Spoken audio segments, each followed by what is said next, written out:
What it do, YouTube? Today we're going to be reacting to Ronaldo's Timeless, and I wanted to put this on the channel because I want to do my background research on Ronaldo because I believe he's the GOAT. I don't really know too much about soccer, but I have been doing more and more research, and I want to see whether that holds merit or, what I might have to see. And this is also ignited from that Portugal versus Spain game. So I was asking one of my guys, Deluxe. I was asking him, is Lamine Yamal even that good? Why is this guy getting Ballon d'Or like propaganda getting pushed for him? And he was just like, yeah, man, he's like the next big thing, but yeah, I don't think he's that good, but he's good. And yeah, I mean, like, I could just see he's too young, bro. He's not LeBron. He's not that guy yet, but I do think he has the potential to be that guy. However, I think the time is not now, and Ronaldo proved it by owning him in that game, in that final game. So I want to react to this. Let's get into it. I remember thinking Ronaldo was headed for a steep decline when he turned 30 and had a knee injury that was very visibly affecting his playstyle. That was over 10 years. They're making him sound like LeBron. Does he got LeBron like longevity? Let me know.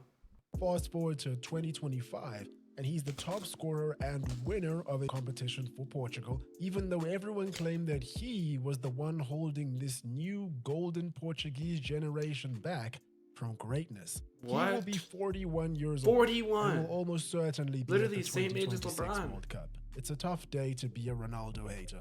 On the flip side, it's a Let me good day touch to be you. this man. It's Hey, kind who of else saw that? Who else saw that? That's a W fan right here. I love you, my goat. zesty, my guy, but don't let anyone tell you how to live your life. Nuno Mendes is an absolute freak. He made Lamine Yamal look his age for the first time in his professional career. Just brilliant football all round. Hello everyone, hope you're doing well. Welcome back. This video only exists because I was not expecting the quality of football over the past couple of days to be so high, especially after such a grueling season. First the Spain-France game and then this Portugal-Spain game. We've been blessed. I was actually planning on watching the new Mission Impossible movie instead of making this video, so I'll probably be Let me know watching if that that movie's movie good. while you're watching this video. So I'll leave my review in the comments when I'm done with that. Ooh, In the I'm gonna have to meantime, check that I out. need somewhere to place all of my thoughts about this game and the narratives. So welcome. Let's First get things into it. first, I know this has already been acknowledged over the last year, I would say, but only seriously at the very least yesterday. The Nations League isn't a major trophy by any stretch, but the players and all those involved, they seem to really care about how they perform for their countries here. It's probably an unpopular opinion, but in a decade, maybe two, if this competition is still going on, the sentiment around it from the fan perspective could be different. The reason is simple. I mean, just look at this. Look at the expressions on these players' faces. Think about the quality that was on display in this match. These guys care. You know, they very obviously care. And if they care, they're going to compete. And if they compete, the quality of football is going to be high. And if the Facts. quality of football is high, we will watch and we will care. It's the same feeling that I feel about. I don't know what it is about that match, that Portugal Spain match, but I don't really like soccer. But that game was really good. I can't lie. It was really good. Shot here, shot there, shot here, shot there. Now we're at 2-2, tied, going to penalties, and we get to see who has ice, who could clutch it out. That's why I like this sport. We could really see the ice in someone, and we saw Lamine Yamal doesn't have it. So don't ever talk about that guy like that again. Maybe in 10 years. Maybe in 10 years. Maybe in 10 years he's goated. About the Club World Cup. I could be proven wrong when it starts, but I firmly believe that a lot of these clubs really care about winning this competition and getting that prize money. We've seen it with Trent Alexander-Arnold moving to Real Madrid for, what, £10 million, even though he only had a couple of weeks left on his contract. Yeah, these guys are going to care. And when the actual game starts, if the quality of football is high, people will be watching. On to Portugal. Happy for Portugal. Great Let's country, get really it. nice country. If you haven't gone, you should go. I I'm do gonna go to unspeakable Portugal. It things looks for nice. Pastel de Nata right now. Great week for Nuno Mendes, Ruben Neves, Gonçalo Ramos, and Vitinha, champions of absolutely everything. Does anyone know if this competition has any bearing on the Ballon d'Or criteria? Are we going to see any sort of shifts in PR narratives towards the like? I I was watching a video earlier today. I heard that Messi got the Ballon d'Or the year after. So he won the World Cup in 22, and then he won the Ballon d'Or for 2023. What? I'm confused. Let me know what's going on with that, chat. Of Mendes, for example. Onto the game, Spain started really well. The better of the two teams for sure in my eyes. Williams and Pedri were getting on the ball really well. Yamal hadn't even grown into the game yet, and I thought it was only going one way. And he scored 2 great goals too. First was a little bit scrappy, but nonetheless a result of moving the ball well and being consistently aggressive.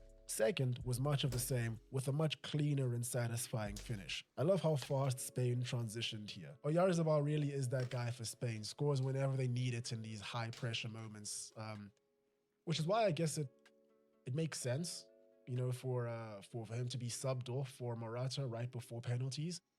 A man very well known for keeping composure. Ooh, nice. More on that later. Nuno Mendes. Wait, is that the guy who point. missed? Is that the guy who missed the free kick? Player, the penalty, whatever. I was reading up a little bit about him. Is that the guy who clamped? Found some interesting information. Is that the guy who clamped Lamine yamal? So that his role models growing up were Cristiano Ronaldo and Marcelo, and that he only started playing football seriously at 9 years old. He was born in 2002. We're talking about Jose Mourinho's Real Madrid in 2011.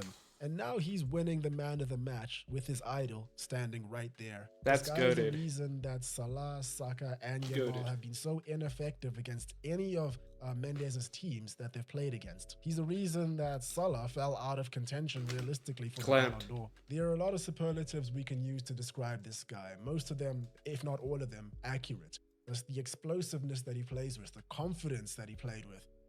And the amount of space that he was covering, both in attack and defense, was just not normal. Elite defender, elite attacker, what a player. When you have teams of this caliber, it's usually moments and individuals that can shift the needle. It's usually Yamal, isn't it, in these sorts of situations? But no, too bad for him. No. This time around, at the very least, the man directly opposite from him was the main character. Mendes' first goal to equalize just oozed of confidence, powering through and driving it low. Far and away the best player on the pitch in that game, and probably the best fullback in world football right now. And the only reason I say probably is that his only competition, in my eyes at the very least, at this particular moment in time, usually plays on the opposite side of the pitch to him.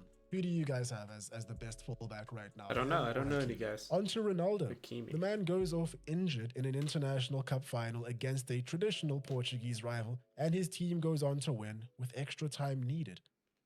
I've seen this one before. Scored in every round of this competition for Portugal. As a matter of fact, scored in 7 out of their 10 games. The entire way through to the trophy. And the games that he scored in included ones against Croatia, Spain, and Germany. Ronaldo's goal, Portugal's second of the night, was just all about instincts and experience. That IQ. It reminded me quite a lot. He knew where the ball was going. One goal that he scored a couple of years ago. That's what Speed said. Like, I don't know, maybe a bit of a poser or pretentious saying this, but I'm owning up to it right now. It's a goal I think about quite a lot, and it's a goal that I think epitomizes the sort of player that Ronaldo became when he had to shift his gameplay after that injury to his knee. Hold on, that's what the greats do.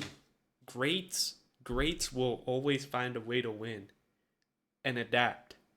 Bro, Kevin Durant tore his ACL or whatever, lost all of his explosiveness, but now he plays fundamentally different.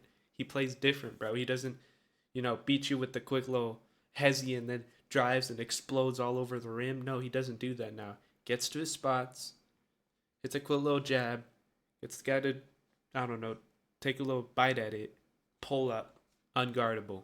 Get to his spots, pull up, unguardable. Pull up, unguardable. Like, come on, bro. It's against PSG in the 2018 Champions League. The ball comes in from the left in a way he never anticipated. He's adjusted his body and then has to readjust. And at the very last split second, gets his knee on it. The level of improvisation and the speed at which he adjusted everything to make sure that ball went in is just, it's something that stuck with me for a very, very long time. And I remember at the time, there was quite a lot of debates about whether he meant this goal or not, but I think based on his body language and everything that happened afterwards, it's quite obvious to me. Anyway, all of that whole tangent is just to say, Unk still got it. His goal against Spain was similar in some ways and falls into that category. After the deflection, he knows exactly where the ball is going to fall, but first makes the inside step to drag Kukureya out of the area, and then goes outside, sticks the foot out. It looks simple, but it's not, and it's beautiful. By the way, has Messi won a Euro? Or a UEFA Nations League? Ronaldo's won 2. Ooh. Just a fact. And when he gets subbed out, we see further evidence negativity. Of why he's in this team. That's what I like to see. There's no better option. When Ramos came on for Ronaldo, he didn't really offer much more, even from a pressing perspective. And Ronaldo still presses, by the way. He's a bit more selective, and the team definitely has to work around him to make it work. But he does it. There was a goal he scored in the semi-final against Germany. It all comes from Ronaldo pressing and forcing errors. He did the same in the final. Spain's goals were so nice and intricate, but it wasn't enough. De La Fuente was even saying that Portugal were the toughest team that the Spanish side has faced in recent memory. As I said, Spain started off really well, but as Portugal grew into the game, it seemed like they were more into the moment than Spain was. Unai Simon didn't make a single save I can think of. Porro has never been much of a defensive fullback, and Mingueza, admittedly, I haven't seen him play all that much outside of this game, but he didn't seem to gel that well with Yamal or offer him the support that he needed. And when the game went to penalties eventually, I was even more certain of who was going to come out on top. The only Portugal player that I wasn't 100% sure was going to make their spot kick was Ramos. And I think he was probably feeling the same, which is why he straight up blasts it down the middle. It's what you do when you're in doubt. Other than that, Ruben Neves, I know very well from his time with Wolves that the man is an absolute dead ball specialist. Bruno Fernandes he's Bruno Fernandes. You know, I'm a Manchester United fan. I know what the guy can do from a spot kick. Vitinha is the coolest customer on the planet. Nuno Mendes can do probably anything at this point. Spain decided to send out Alvaro Morata just before pens. He's a really good player. I've always maintained this when the subject comes up. He's not worth all the money that's been paid for him, I think. Overpaid. You just shouldn't put him under that much pressure. He's never done well under pressure. This guy has openly admitted that he doesn't like living in Spain due to the pressure he feels on a day-to-day basis. And he has a point. Some of the stuff the Spanish media has said about him and his family Dad threat, bro, I forgot. These soccer fans are crazy. These guys be tweaking. You'll call, what's that guy Dubai that was the GOAT? What is his name? I don't know. Some guy. You call some guy you think is a GOAT that isn't Ronaldo or Messi, and you're about to just get killed. You're about to get killed. They're not just gonna kill you too. They're gonna do some crazy shit.